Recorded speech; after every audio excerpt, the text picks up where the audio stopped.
Ciao a tutti ragazzi e benvenuti in questo nuovo video.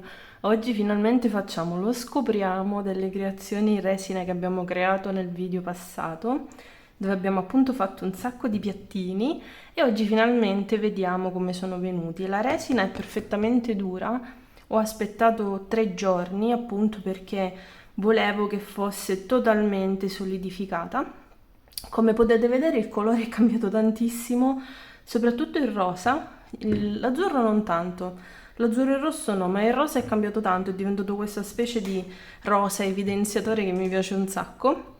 Quindi inizierei proprio da questo, che secondo me lui assieme alla conchiglia ci vorrà un po' per cercare di toglierlo, perché questi stampi sono bellissimi, però sono un po' difficoltosi effettivamente da sformare. Ecco, mi sono aiutata col bulino perché in realtà basta levare proprio l'aderenza iniziale e poi è abbastanza morbido, elastico e iniziamo a uscire un petalo per volta, almeno uscirne la metà.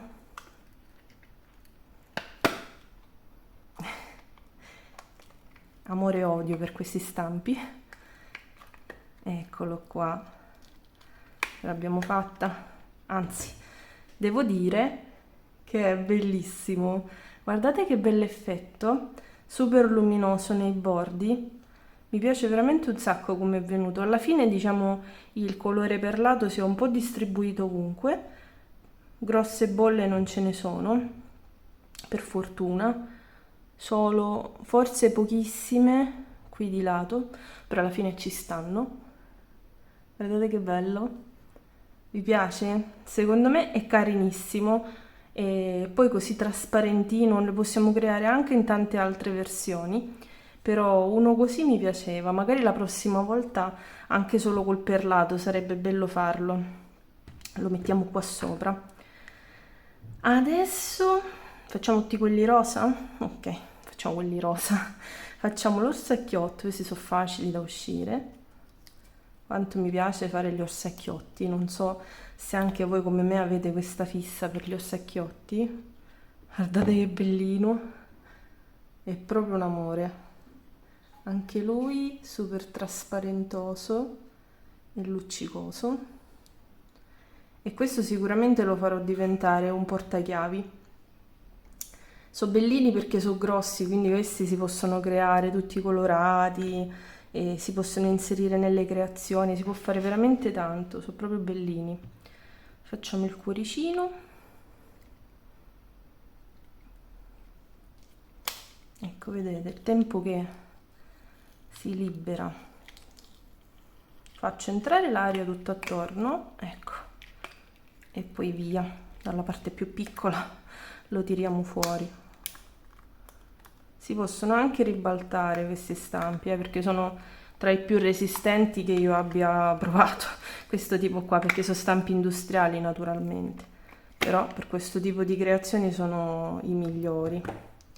Ed ecco qua il nostro cuoricino, guardate che bello, anche lui super trasparente, e poi questa parte è tipo quasi luminescente, è venuto bellissimo. È piccolino, questo però ha quello spessore in più che serve magari per metterci le cosette più piccole, ad esempio questo lo uso tanto per gli anellini, perché secondo me è comodo per mettere giusto gli anelli che uno indossa magari più spesso e quindi questo secondo me è super promosso. Lo uso tanto anche sulla scrivania per mettere le perline, le cose piccole che ogni volta scappano ovunque. Poi abbiamo l'altro orsetto, guardate che bellino. Questa forma mi piace un sacco perché sa proprio di orsetto gommoso, anche se questo è quello classico, però questo mi piace molto di più. Ci potrei fare anche gli occhietti. Fatemi sapere nei commenti se secondo voi glieli devo fare, però secondo me occhietti e nasino renderebbero tantissimo. È troppo bellino, questo mi piace un sacco, anche lui. Poi io procederei con questo, che adesso ci mettiamo sopra i piattini. Vi faccio vedere anche com'è montato, è semplicissimo, si monta così. e abbiamo un portapiattini, ma uno ci può mettere anche le cornicette, però ad esempio va benissimo, vedete? Come portapiattini, lo faccio vedere meglio, perché si incastrano alla perfezione. E se uno ha un piattino particolarmente bello, una cornicetta particolarmente bella, lo può utilizzare per esporla così in un mobiluccio. Quindi questi mi piacciono tanto perché sono versatili, si possono usare per tante cose. Le cornici, anche le creazioni in resina o in fimo, sono proprio belli. Adesso facciamo la conchiglia. Mi do sempre una mano all'inizio, ecco, perché vedete, proprio per liberare, per far entrare un pochino d'aria, piano piano, senza rompere lo stampo. Ecco. E poi vado di unghie, sperando che non mi faccio male, perché purtroppo ancora è un po' affilato. Dopo ci toccherà limarlo un bel po'. Cioè un bel po' no, perché come vi avevo detto l'altra volta, alla fine non viene tantissimo sbalzo. Sto pensando se mi conviene farlo uscire da sopra, ma mi sa di sì. Ecco. Senza chiudermi le dita. Ci vogliono i muscoli per fare i piattini in resina. Eccoci qua, ci siamo quasi. Ecco.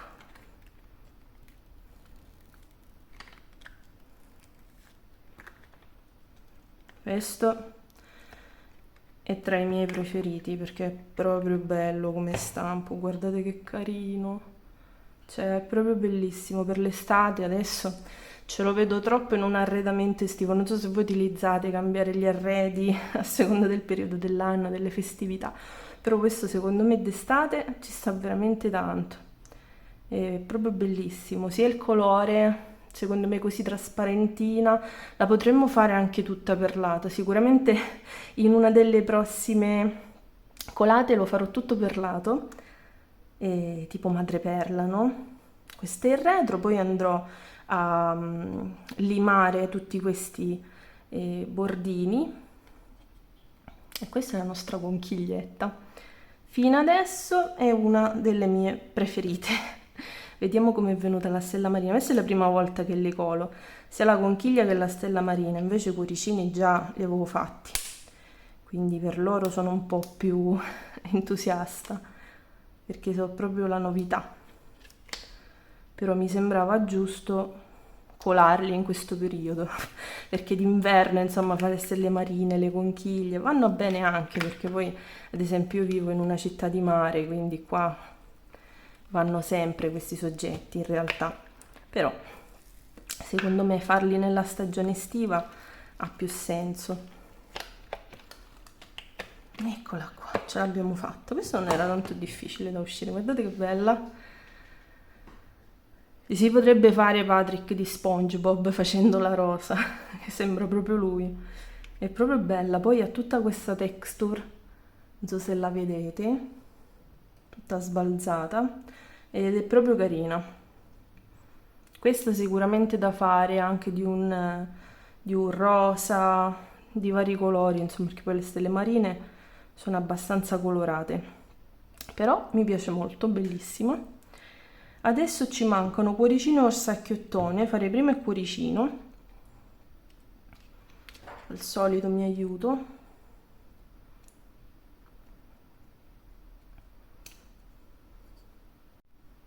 Eccoci qua, mi sono facilitata. Questo è semplice da uscire, non è molto complicato perché la forma di quelli a cuore è abbastanza semplice. Questo secondo me è tra i più belli perché è proprio uscito il colore perfetto. Bellissimo questo rosso.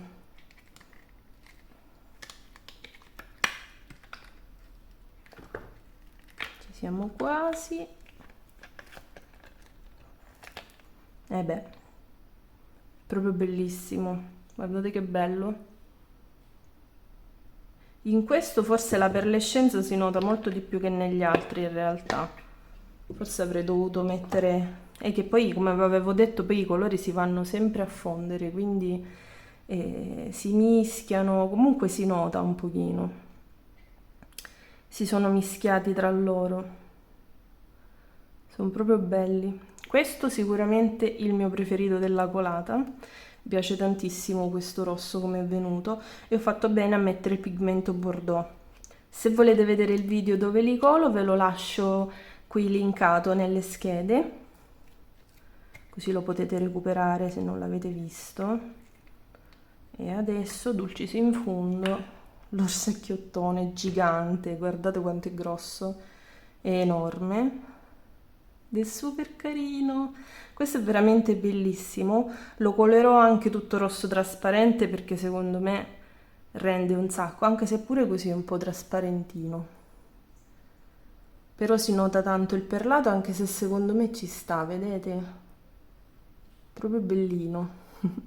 Mi piacciono un sacco questi soggetti orsacchiotti e quindi con la resina li faccio sempre, piacciono anche un sacco anche a voi, quindi non me li faccio mai mancare.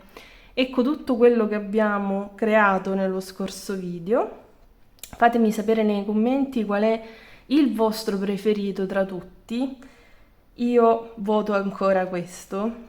Anche l'orsacchiotto mi piace un sacco perché mi piace come è venuto il rosso, ma in realtà mi piace tutto perché sono venuti perfetti. Avete visto che i consigli che vi ho dato nello scorso video hanno funzionato e sono venuti tutti senza nemmeno una bolla e è molto facile che capiti, anche cioè, ai più esperti può capitare con questo tipo di stampi perché si creano molto facilmente le bolle. Sempre nello scorso video vi ho lasciato qualche consiglietto per proprio evitare che succedesse, appunto perché volevo darvi anche un po' un consiglio, qualcosa di utile, oltre al solito creiamo con la resina. E quindi questa è la nostra super colata di piattini. Sicuramente ne farò delle altre perché mi piace un sacco creare i piattini. E vi ringrazio sempre per sostenermi, per guardare i miei video, chi lascerà un commentino e un like. Per tutti coloro che non sono iscritti, se vi va potete iscrivere e attivare la campanella, così restate sempre aggiornati su tutti i video che faccio. Faccio anche un sacco di post qui su YouTube. Non so se li vedete perché in realtà noto che compaiono a pochi, però faccio sempre i sondaggi per capire un pochino che video volete vedere, lascio scegliere un po' anche a voi, così se avete qualche preferenza. E quindi vi ringrazio sempre tanto, spero che questo video vi sia piaciuto e ci vediamo al prossimo video. Ciao!